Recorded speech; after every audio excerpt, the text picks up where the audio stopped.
She arrived on a Thursday, which is how the people of Harrow Creek always remembered it. Not a Monday when a person might be forgiven for starting something new. A Thursday, as though life had not consulted the calendar before dropping her at the edge of a town that had already decided what it thought of her. She had one bag. She had $11 and some change. And she had a name that had come ahead of her on the stage, passed mouth to mouth through the dry air of that valley like smoke from a fire nobody wanted to claim. They said she had stolen from a good family back east. They said a man had trusted her and been made to regret it. They said the engagement had ended badly, and that badly was doing a great deal of work as a word. None of them had been there. None of them had read the letters or stood in the room where it happened. But a town like Harrow Creek did not require witnesses. It required a story, and it had one. And Willa Voss walked straight into the middle of it, carrying her single bag and her spine, and not much else. There was a ranch at the edge of town that people had stopped believing in, the Croft place. 200 acres of grass and rocky pasture that had been slowly losing its argument with the land since Daniel Croft's wife died, and his brother followed her 2 winters later. The cattle were lean. The fences wanted mending. The books had not been kept in 18 months. And the bank and ridgeline was the kind of patient that eventually stops being patient.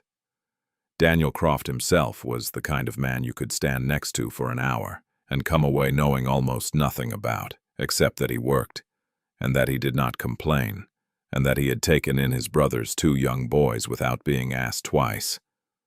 He asked her one question before he hired her. Not about the scandal, not about the money, or the broken engagement, or the name that had come ahead of her on the stage.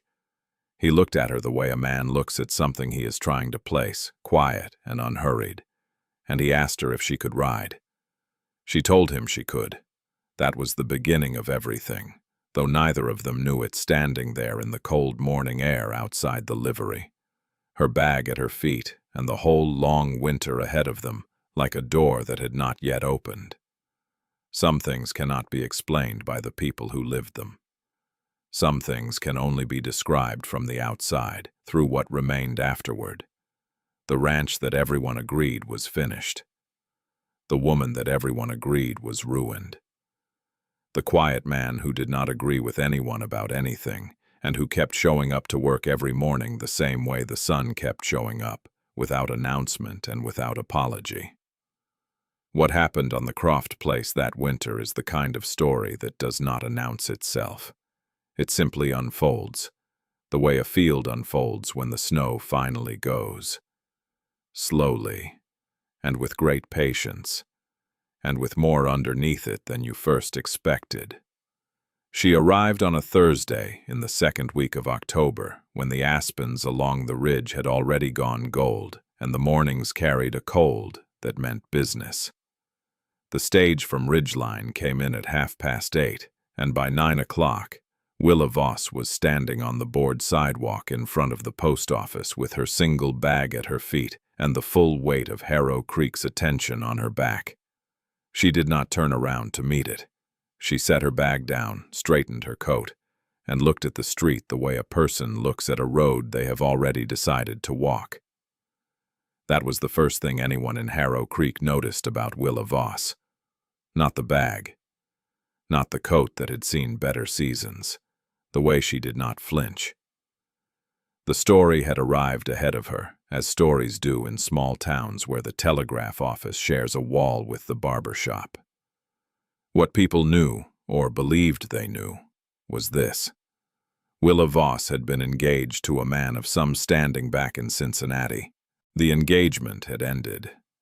Money had gone missing from the household accounts she kept for his family. The man had not pressed charges, which some people took as generosity, and others took as evidence that the truth was complicated in ways that did not favor her. Her own family had not come forward to defend her name, which in a place like Harrow Creek was very nearly the same as a confession. She was 28 years old. She had $11 and some change. She had written ahead to every business in the valley that had posted a notice in the regional paper, and exactly one of them had written back. The Croft Ranch sat 3 miles east of town, along a road that turned to mud in the rain and to iron in the frost. Daniel Croft had posted a notice in the paper looking for someone to keep his books, and he had kept the notice running for 4 months without finding a satisfactory answer, which told Willa something useful before she ever met the man. She had written him a letter that was direct and brief. She had listed what she could do: keep ledgers, manage correspondence, cook plain food, ride if it was required. She had not mentioned Cincinnati. He had written back in 7 words: come on the Thursday stage. D. Croft. That was all. 7 words, and she had packed her bag. She asked directions to the livery from a boy sweeping the steps of the general store, and he gave them to her without quite looking at her face. She walked the 2 blocks with her bag and found Daniel Croft waiting outside the livery doors with a team hitched to a wagon, his hat pulled low and his hands in his coat pockets. He was not a tall man, but he was the kind of man who takes up the right amount of space and no more. He looked at her the way a man looks at something he is trying to place, quiet and level, without hurry or unkindness. He did not offer to take her bag. He said, "Miss Voss." She said, "Mr. Croft." And then he asked her the one question: "Can you ride?" She told him she could. He nodded once, the way a man nods when an answer lands where he expected it to, and he lifted her bag into the wagon bed himself, without being asked and without remarking on it. They drove the 3 miles to the ranch in almost complete silence. The road ran along a creek that had dropped low in the dry autumn, and the cottonwoods along its banks were shedding their leaves in slow, unhurried curtains of yellow. She watched them. He watched the road. Once he said, "Boys will be at school until 3. And she understood that there were children, which the letter had not mentioned. She said, "How many?" He said, 2. 8 and 6. She nodded and looked back at the cottonwoods. The ranch presented itself gradually, the way modest things do. First a fence line, then a gate, then a long, low barn, the color of weathered cedar, and then the house, which was plain and square, and had a porch that ran the length of the front face. There was a kitchen garden that had been put to bed for the coming winter, the soil turned and bare. There was a corral with 4 horses and a mule. There was a smell of wood smoke and hay and cold, clean air that had nothing in it she needed to be suspicious of. It was not a prosperous place, but it was not a defeated one either. It was a place that was still trying, and she recognized that quality the way you recognize something you have felt in yourself. He showed her the books without preamble. They were kept in a small room off the kitchen that had a window facing east and a desk that had been built into the wall. The ledgers were in poor shape, not from dishonesty, but from neglect. 18 months of entries made sporadically, in different hands, with gaps that corresponded, she would later understand, to the periods of deepest grief. His wife had died of a fever 2 winters past. His brother had followed her in the spring, leaving 2 small boys and a ranch that was already struggling. Daniel Croft had absorbed all of it without visible collapse, which was either a remarkable thing or a troubling one, and she did not yet know which.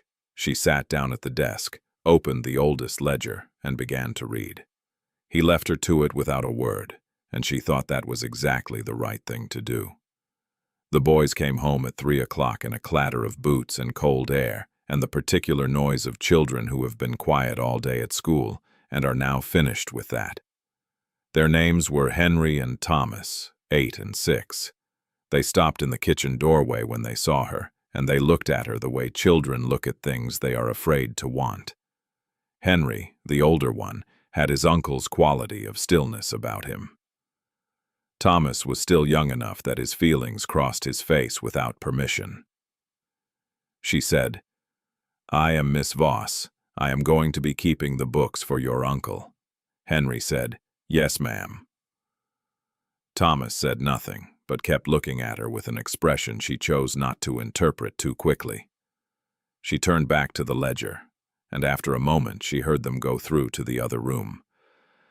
That evening she cooked supper because the pantry needed using, and because she had said she could cook plain food, and she meant it. Salt pork and potatoes, and the last of a jar of put-up beans. Daniel Croft came in from the barn, washed at the pump, and sat down at the table without comment. The boys sat across from her. Thomas watched her ladle the beans. Henry watched his uncle. Nobody said very much.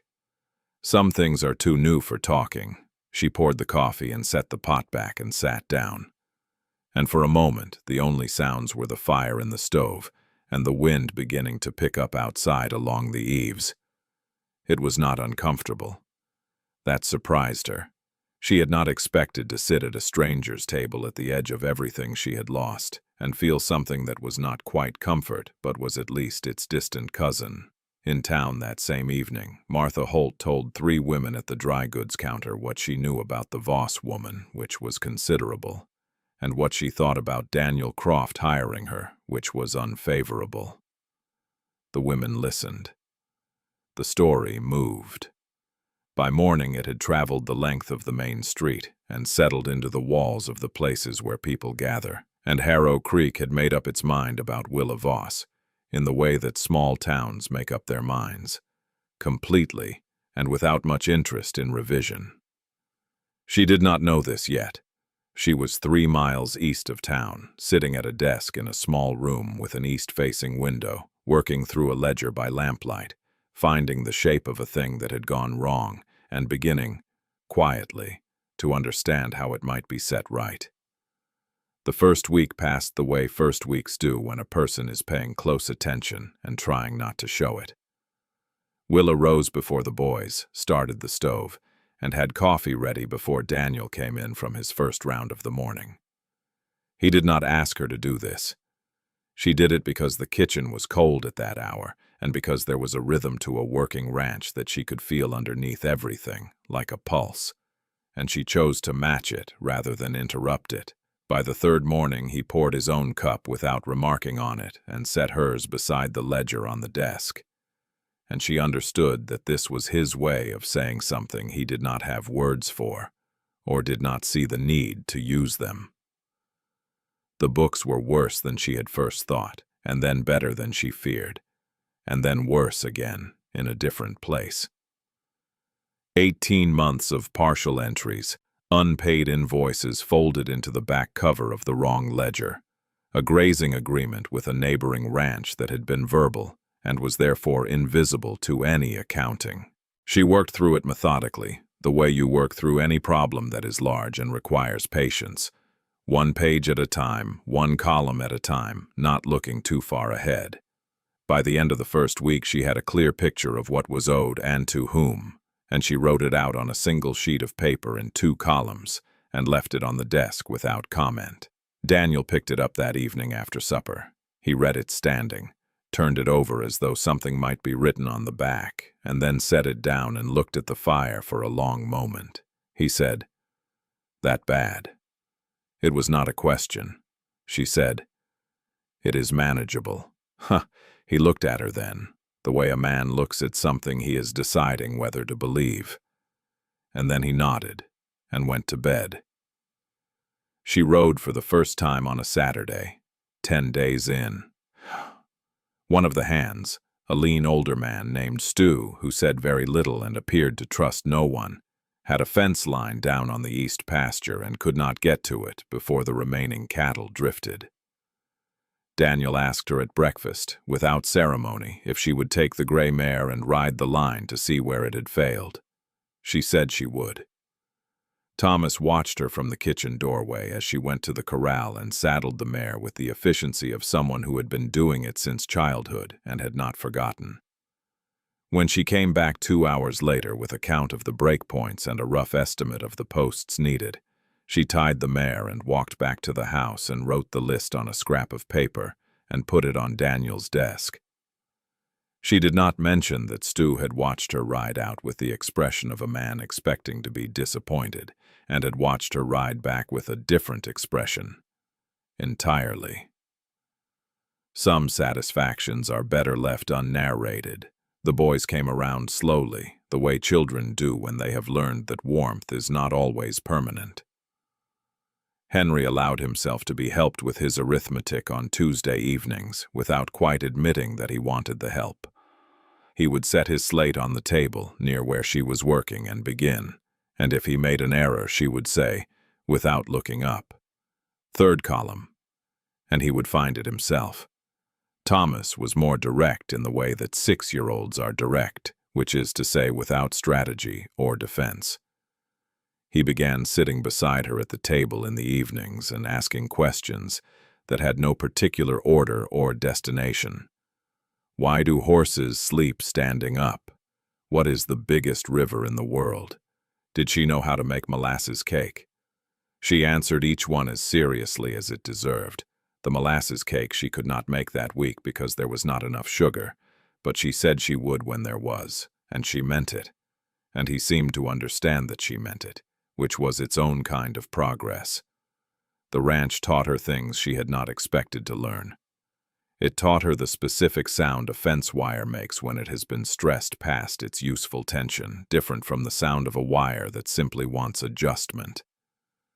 It taught her that 4 horses and a mule have a hierarchy as fixed and political as anything she had encountered in Cincinnati drawing rooms, and considerably more honest. It taught her that Daniel Croft rose at 4:30 every morning, not because the work required it, but because he slept poorly, and had found that moving was better than lying still, which she understood without needing to ask. He was a man who had absorbed a great deal and continued functioning, the way a roof absorbs rain for years before anyone notices the damage beginning in the corners. She was careful not to look at the corners.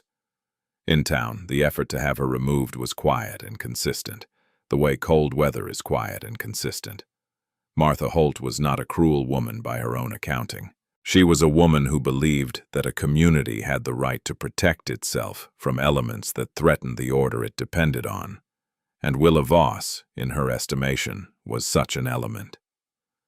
She had spoken to the wife of the banker in Ridgeline. She had mentioned to the right people that the Croft Ranch's recent difficulties with credit might be better resolved without the added variable of a woman of uncertain character managing the accounts.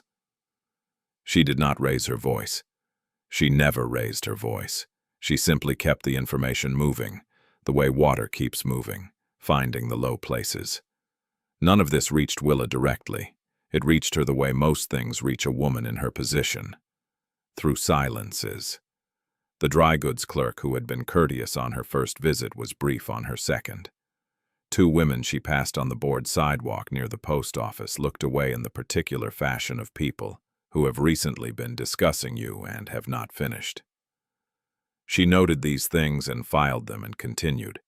She had learned, in the months since Cincinnati, that the opinions of people who did not know her were not information she could afford to let take up too much room. It was the 3rd week of October when she found the grazing agreement. It was a single page, handwritten, folded into the back of a Bible that had been left on the shelf in the small east room where she worked. The agreement was between Daniel's brother and a rancher named Aldous Peck, and it specified grazing rights on the south pasture in exchange for water access from the Peck property's upper creek. It was signed and dated and witnessed, and it was worth, by her calculation, considerably more to the Croft Ranch than either party had probably understood at the time. She set it on the desk and weighted it with the inkwell, and sat back and looked at it the way you look at something that changes the shape of a problem you thought you understood. Daniel read it that evening after supper. She watched him read it, not his face but his hands, which were flat on the table and then not flat. He read it twice. He set it down. He said, "This was in the Bible." She said, "Back cover." He was quiet for a moment that lasted long enough to have a name. Then he said, "My brother kept things in unusual places." She said, "It is a good agreement." The water access alone offsets the south pasture costs through spring." He nodded. He did not say thank you, not in those words, but he got up and poured her coffee without being asked, and he set it beside her on the desk. And his hand did not touch hers, but it passed close enough that she was aware of it the way you are aware of warmth from a stove you are not standing next to. That was all. That was enough.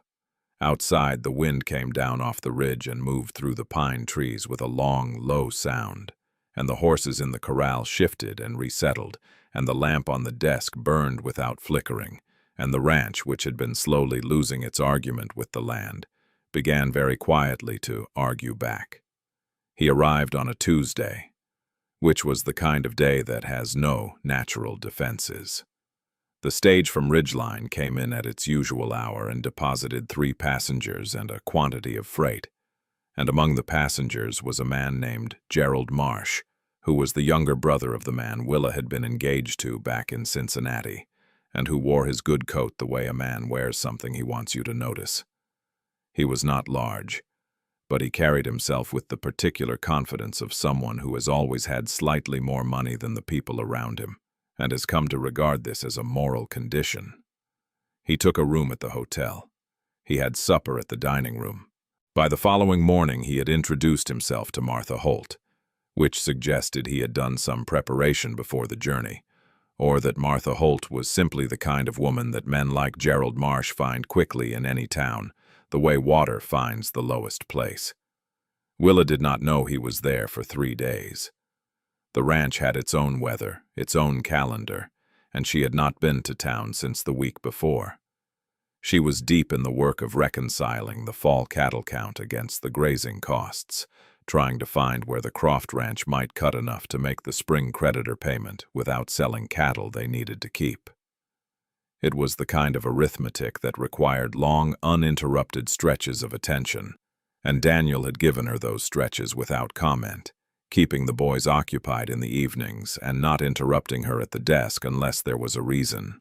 She had not noticed, until she thought about it later, how consistently he had arranged things to make her work possible. Some consideration is so quiet you only recognize it once it is pointed out, or once you look back from a distance. It was Stu who told her, not with any relish, but with the flatness of a man who believes people deserve to know what is being said about them. He came to the kitchen door on a Thursday morning when Daniel was out at the far pasture and said that there was a man in town named Marsh who was telling people things about the account books from Cincinnati, and that the things he was telling had been received with interest by people who were already interested. He said it in the way he said most things, without decoration or apology, and then he went back to the barn. Willa stood at the kitchen window for a moment with her hands around her coffee cup and looked at the corral and the horses and the long line of the ridge beyond. And then she went back to the desk and sat down and opened the ledger and continued. What Gerald Marsh was saying was not entirely false, which made it considerably more dangerous than a lie. There had been money missing from the household accounts in Cincinnati.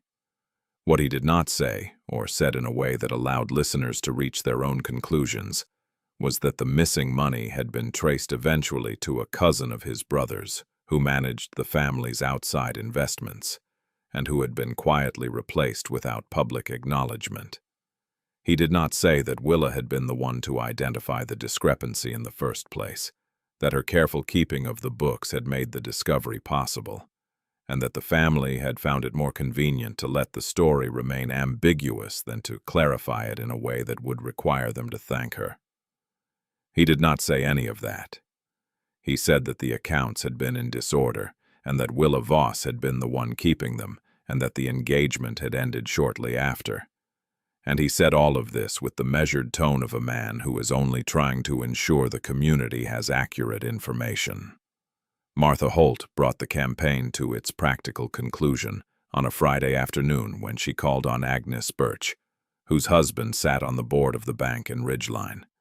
She said that it seemed inadvisable, given the circumstances now coming to light, for the bank to extend the Croft Ranch any further consideration as long as its accounts were in the hands of a woman whose history with accounts was, to say the least, a matter of open question.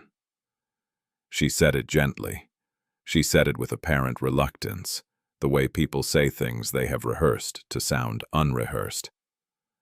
Agnes Birch listened and said she would mention it to her husband, and Martha Holt thanked her and finished her tea and walked home in the thin November light, satisfied in the way of someone who has done what they believe is necessary.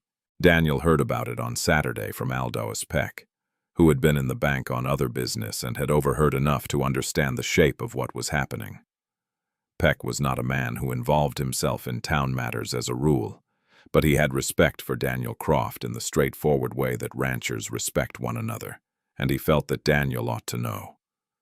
He rode out to the Croft place that afternoon and said what he had heard, plainly and without embellishment, standing at the corral fence with his horse still saddled.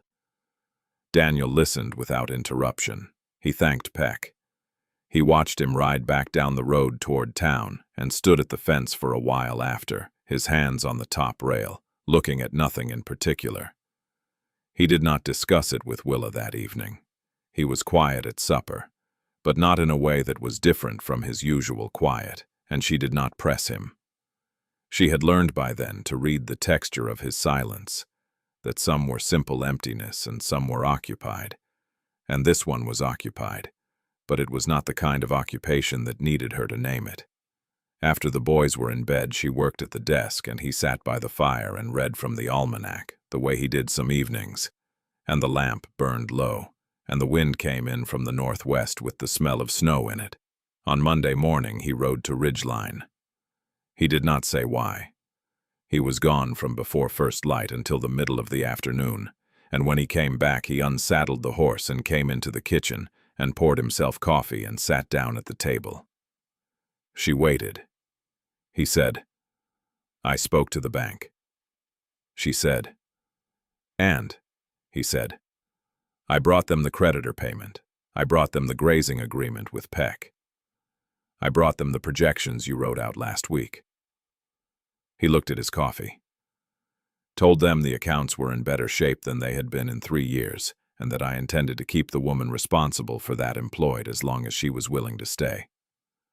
She did not say anything for a moment. He turned the coffee cup in his hands the way a man turns something he is not quite sure what to do with. Then he said, "Marsh is leaving on Wednesday." She said, "How do you know?" He said, "I asked him to." He did not elaborate on how he had done this, and she did not ask, because some things are told by what is not said, and some protections do not need to be described to be felt. She looked at the window, and the gray November light coming through it, and the horses moving in the corral beyond. A person can only absorb so much before something in them has to make room for it, and she was making room. She turned back to the desk. "There is a discrepancy in the October hay account I wanted to show you," she said. He pulled his chair over, and they sat together at the desk in the thin afternoon light and looked at the numbers. And outside, the first snow of the season began to fall, quiet and without announcement, the way most significant things begin. Gerald Marsh left on a Wednesday, as promised, on the morning stage to Ridgeline, and by Thursday the snow that had begun so quietly the week before had settled into something serious.